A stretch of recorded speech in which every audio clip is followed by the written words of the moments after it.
Praise the lord. ఈరోజు దేవుని వాగ్దానము, మన దేశంలో మహిమ నివసించినట్లు ఆయన రక్షణ ఆయనకు భయపడు వారికి సమీపముగానున్నది. కీర్తనల గ్రంథము 85వ అధ్యాయము 9వ వచనము. సహోదరి సహోదరులారా, ఈ వచనం దేవుని కృపకు మరియు ఆయనపై మనకు ఉండే భయభక్తులకు మధ్య ఉన్న సంబంధాన్ని తెలియజేస్తుంది. ఈ వచనాన్ని మనం ఒక వంతెనలాగా అనుకుంటే, ఒకవైపు మనుషుల భయభక్తులు, మరోవైపు దేవుని రక్షణ ఉంటాయి. ఈ రెండు కలిసినప్పుడు ఆ దేశంలో లేదా ఆ హృదయంలో దేవుని మహిమ నిలబడుతుంది. మనం దేవునికి భయపడి ఆయన మార్గంలో నడిచి నీతిగా జీవించినప్పుడు ఆయన రక్షణ మనకు ఒక కవచంలా ఉంటుంది. మన ప్రవర్తన బాగున్నప్పుడు మన ఇంట్లో దేవుని మహిమ అంటే దేవుని సమాధానం ఉంటుంది. కుటుంబ సభ్యులు దేవుని యందు భయభక్తులు కలిగి ఉన్నప్పుడు ఆ కుటుంబం విచ్ఛిన్నం కాకుండా దేవుని రక్షణ ఉంటుంది. దేశ ప్రజలు లేదా నాయకులు దేవుని నియమాలను గౌరవించినప్పుడు ఆ దేశంలో అశాంతి తగ్గి అభివృద్ధి మరియు దైవిక ఆశీర్వాదాలు నివసిస్తాయి. దేవుని రక్షణ అనేది ఎక్కడో దూరంగా లేదు, అది ఆయనను గౌరవించే వారికి సమీపముగా ఉంది.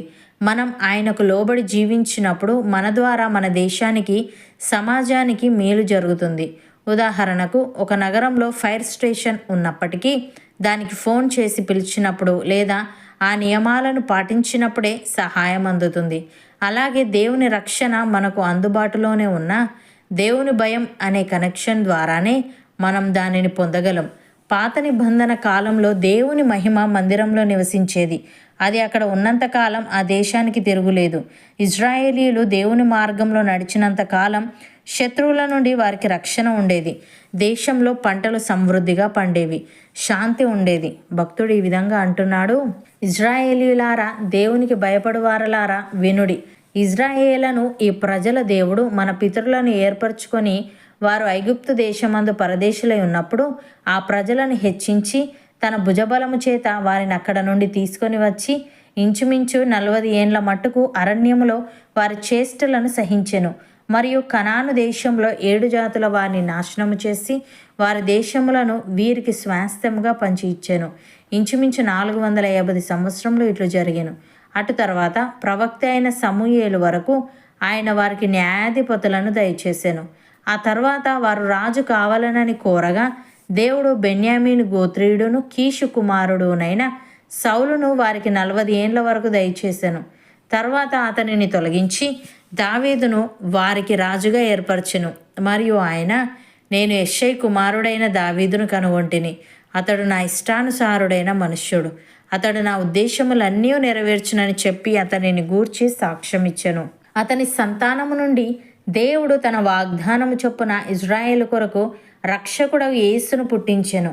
ఆయన రాకముందు యోహాను ఇజ్రాయేలు ప్రజలందరికీ మారుమనస్సు విషయమైన బాప్తిస్మము ప్రకటించెను. యోహాను తన పనిని నెరవేర్చుచుండగా, నేనెవడనని మీరు తలంచుచున్నారు? నేను ఆయనను కాను, ఇదిగో నా వెనుక ఒకడు వచ్చుచున్నాడు. ఆయన కాళ్ళ చెప్పులు విప్పుటకైనను నేను పాత్రుడను కానని చెప్పెను. సహోదరులారా, అబ్రహాము వంశస్థులారా, దేవునికి భయపడువారలారా, ఈ రక్షణ వాక్యము మన యుద్ధకు పంపబడి ఉన్నది.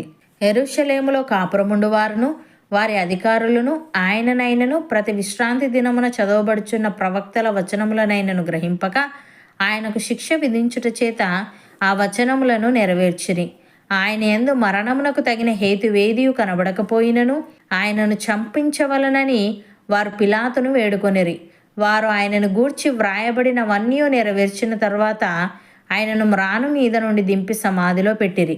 అయితే దేవుడు మృతులలో నుండి ఆయనను లేపెను. ఆయన గలిలయ నుండి యెరూషలేమునకు తనతో కూడా వచ్చిన వారికి అనేక దినములు కనబడెను. వారిప్పుడు ప్రజల ఎదుట ఆయనకు సాక్షులై ఉన్నారు అని. సహోదరి సహోదరులారా, యోహాను యేసయ్యను గూర్చి సాక్ష్యమిచ్చుచు, నా వెనుక వచ్చువాడు నాకంటే ప్రముఖుడు గనుక ఆయన నాకంటే ముందటివాడు ఆయననియు, నేను చెప్పినవాడు ఈయనే అనియు ఎలుగెత్తి చెప్పెను. ఆయన పరిపూర్ణతల నుండి మనందరము కృప వెంబడి కృపను పొందితిమి. ధర్మశాస్త్రము మోషే ద్వారా అనుగ్రహింపబడెను, కృపయు సత్యమును యేసుక్రీస్తు ద్వారా కలిగెను. ఎవడునూ ఎప్పుడైనను దేవుని చూడలేదు. తండ్రి రొమ్ముననున్న అద్వితీయ కుమారుడే ఆయనను బయలుపరచెను. అవును అన్నవారు నాతో పాటు ప్రార్థనలో ఏకీభవించండి.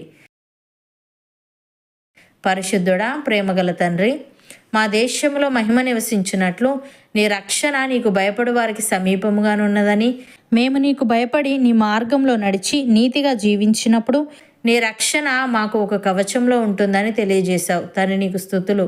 దేవా, నీ రక్షణ అనేది ఎక్కడో దూరంగా లేదు గనుక, అది నిన్ను గౌరవించే వారికి సమీపముగా ఉంది గనుక మేము నీకు లోబడి నీతిగా జీవిస్తూ మా దేశానికి సమాజానికి ఆశీర్వాదకరంగా ఉండుటకు సహాయము దయచేయమని, నీ రక్షణ మాకు అందుబాటులోనే ఉన్న నీ అందరి భయం అనే కనెక్షన్ ద్వారానే మేము దానిని పొందగలం గనుక మేము నీ అందు భయభక్తులు కలిగి నీవిచ్చే రక్షణను శాంతిని పొందుకొనుటకు కృప చూపమని, నీ పరిపూర్ణతలో నుండి మేమందరము కృప వెంబడి కృపను పొందుకునే భాగ్యము మాలో ప్రతి ఒక్కరికి నీవే అనుగ్రహించమని యేసుక్రీస్తు నామమున ప్రార్థిస్తున్నాము తండ్రి.